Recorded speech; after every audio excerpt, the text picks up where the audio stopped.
చైనాకు Bharat powerful warning. రాత్రి చీకట్లో దూసుకెళ్లిన అగ్ని-4. అసలు ఇది ఎంత ప్రమాదకరం?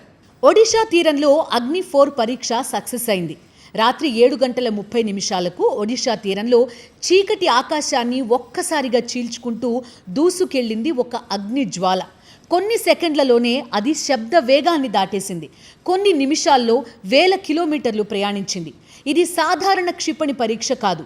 భారత్ ప్రపంచానికి, ముఖ్యంగా చైనాకి పంపిన అత్యంత కీలకమైన వ్యూహాత్మక సందేశం. అగ్ని-4 శత్రువులకు నిశ్శబ్ద హెచ్చరిక. అసలు ఎందుకు ఇప్పుడు ఈ పరీక్ష జరిగింది? ఇదే ఇప్పుడు సామాన్యులకు వచ్చే అనుమానం. చైనా ఎందుకు ఈ పరీక్షను చాలా నిశితంగా గమనిస్తోంది?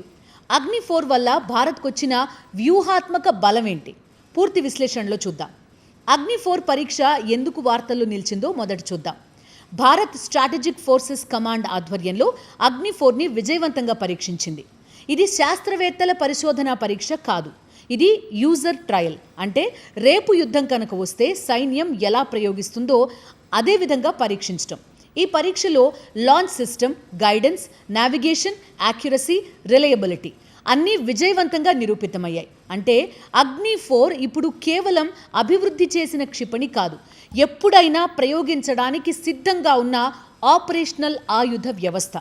కానీ ఈ పరీక్ష వెనుక అసలు కథ ఏంటి? ప్రశ్న ఒక్కటే.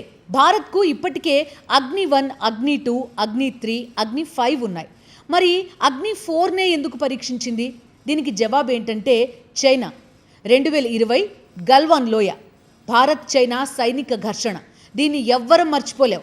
45 ఏళ్ల తర్వాత 2 దేశాల మధ్య ప్రాణ నష్టం జరిగిన ఘటన. ఆ తర్వాత LACలో సిచ్యువేషన్ అంతా కూడా మారిపోయింది. చైనా వేలాది మంది సైనికులు, ట్యాంకులు, క్షిపణులు, రాకెట్ ఫోర్స్, ఎయిర్ బేస్లు, డ్రోన్లు టిబెట్లో భారీగా మోహరించింది. భారత్ కూడా తన సైన్యాన్ని పెంచింది. రఫాల్స్ని తీసుకొచ్చింది, బ్రహ్మోస్ని మోహరించింది. ఇప్పుడు అగ్ని-4తో మరోసారి మా వ్యూహాత్మక సామర్థ్యం సిద్ధంగా ఉంది అనే సందేశం పంపించింది. అగ్ని-4 చైనాకు ఎందుకు టెన్షన్ పుట్టిస్తోంది చూద్దాం. ఇప్పుడు ఒక్కసారి మ్యాప్ ఊహించుకోండి. భారత్ ఇక్కడ టిబెట్ సరిహద్దుకి అతి దగ్గరగా ఉంటుంది. చైనా టిబెట్లోనే తన అత్యంత కీలకమైన వెస్టర్న్ థియేటర్ కమాండ్ని ఏర్పాటు చేసింది. ఈ కమాండ్ బాధ్యత ఏంటి? భారత్తో కనుక యుద్ధం వస్తే మొత్తం ఆపరేషన్ నిర్వహించడం.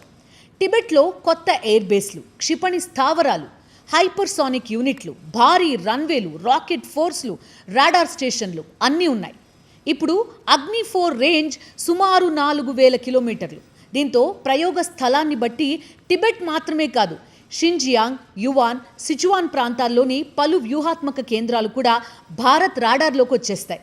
అందుకే చైనా ప్రతి అగ్ని-4 పరీక్షని అత్యంత జాగ్రత్తగా పరిశీలిస్తుంది. అగ్ని-4 ఎలా పనిచేస్తుంది ఆ వివరాలు చూద్దాం. ఇది సాధారణ రాకెట్ కాదు. ఇది 2 stage solid fuel ballistic missile.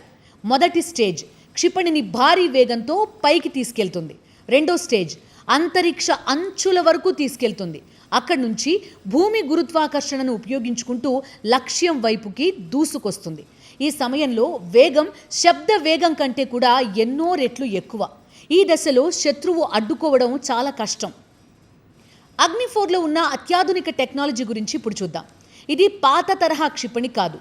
దీనిలో చాలా ప్రత్యేకతలున్నాయి. Ring laser gyroscope, micro navigation system, high accuracy computer, digital flight control, carbon composite heat shield. అంటే 1000 డిగ్రీల ఉష్ణోగ్రతలో కూడా క్షిపణి తన లక్ష్యాన్ని తప్పకుండా చేరేలా దీన్ని రూపొందించారు. అగ్ని-4 వర్సెస్ చైనా DF సిరీస్ ఎలా పనిచేస్తాయి చూద్దాం. చైనా దగ్గరున్న DF సిరీస్ వర్సెస్ మన అగ్ని-4. చైనా వద్ద DF-21, DF-26, DF-31, DF-41 ఇలాంటి శక్తివంతమైన బ్యాలిస్టిక్ మిసైల్స్ ఉన్నాయి. ప్రత్యేకంగా DF-26ని గువామ్ కిల్లర్ అని కూడా పిలుస్తారు. చైనాకి ఇప్పటికే 1000 కిలోమీటర్ల దూరం వెళ్లే క్షిపణుల సామర్థ్యం ఉంది. దీనికి సమానంగా భారత్ కూడా అగ్ని-4, అగ్ని-5 సిరీస్ని బలోపేతం చేస్తోంది. ఇది ఆయుధ పోటీ కోసం కాదు, విశ్వసనీయ నిరోధక శక్తి అంటే క్రెడిబుల్ మినిమం డిటరెన్స్ కోసం. అగ్ని-5 ఉంది కదా, మరి అగ్ని-4 ఎందుకు అవసరం? చాలామంది అడిగే ప్రశ్న ఇది. అగ్ని-5 ఉన్నప్పుడు అగ్ని-4 ఎందుకు? దీనికి 3 ప్రధాన కారణాలు. మొదటిది, అగ్ని-4 తక్కువ సమయంలో సిద్ధమవుతుంది. రెండోది, చైనా సరిహద్దు ప్రాంతాలపై ప్రాంతీయ వ్యూహాత్మక నిరోధక పాత్రకు ఇది సరిపోతుంది. ఇక మూడోది, తక్కువ నిర్వహణ వ్యయంతో సైన్యం ఎక్కువ సంఖ్యలో మోహరించగలదు. అంటే అగ్ని-4 భారత వ్యూహాత్మక వ్యవస్థలో వర్క్ హార్స్, అగ్ని-5 దీర్ఘశ్రేణి స్ట్రాటజిక్ డిటరెన్స్ ప్లాట్ఫామ్. అగ్ని-4కి అగ్ని-5కి ఉన్న ప్రధానమైన తేడా ఏంటి? మొదట అగ్ని-4 ఇది 4000 కిలోమీటర్ల రేంజ్ వరకు పనిచేస్తుంది. ఇందులో 2 స్టేజ్లు ఉంటాయి. రోడ్ మొబైల్, ప్రాంతీయ వ్యూహాత్మక నిరోధక శక్తి. ఇక అగ్ని-5 దగ్గరకు వచ్చేసరికి దీని రేంజ్ ఏకంగా 5000 కిలోమీటర్లు. దీనికి 3 స్టేజ్లు ఉంటాయి. క్యానిస్టర్ లాంచ్, దీర్ఘశ్రేణి వ్యూహాత్మక నిరోధక శక్తిగా అగ్ని-5 పనిచేస్తుంది. ఇక భవిష్యత్తులో MIRV వంటి అత్యాధునిక సామర్థ్యాలను సమీకరించడానికి కూడా ఇది మరింత అనుకూలమైన వేదికగా చెప్పుకోవచ్చు. అయితే అగ్ని-4 ట్రయల్ని బట్టి భారత అణువ్యూహం మారుతోందా? ఇప్పుడు ఈ అంశంపైన కూడా ప్రధానంగా చర్చ జరుగుతోంది. అయితే ఇక్కడ ఒక విషయం స్పష్టంగా గుర్తుంచుకోవాలి. భారత్ ఇప్పటికీ నో ఫస్ట్ యూజ్ పాలసీని కొనసాగిస్తోంది. అంటే ముందుగా అణ్వాయుధాన్ని ఉపయోగించదు భారత్. కానీ ఎవరైనా కనుక అణు దాడికి పాల్పడితే తిరిగి అత్యంత బలమైన ప్రతిస్పందన మాత్రం ఇస్తుంది.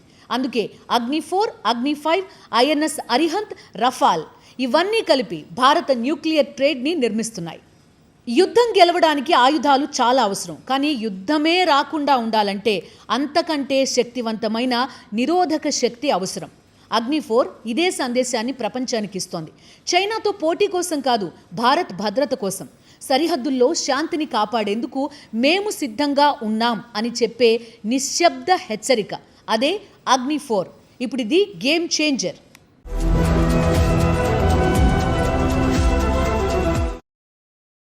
మరిన్ని అప్డేట్స్ కోసం ఛానల్ను సబ్స్క్రైబ్ చేయండి. నోటిఫికేషన్స్ కోసం బెల్ ఐకాన్ పై క్లిక్ చేయండి.